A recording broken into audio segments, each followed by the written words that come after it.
Kejadian unik terjadi saat percepatan vaksinasi di Wonogiri yang digelar di Pendopo, Kecamatan Sidoarjo.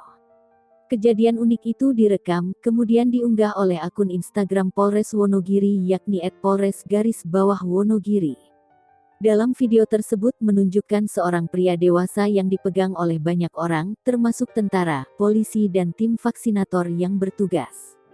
Pada keterangannya, dijelaskan bahwa penyebab pria itu harus ditenangkan oleh banyak orang karena ketakutan saat akan divaksin. Kronologi kejadian dijelaskan oleh salah satu polisi yang bertugas yakni Bribtu Dimas Priyoatmojo. Lebih jauh Dimas menjelaskan bahwa pria yang ada di dalam video yang ramai tersebut adalah Didit, seorang sopir bus asal Kecamatan Sidoarjo.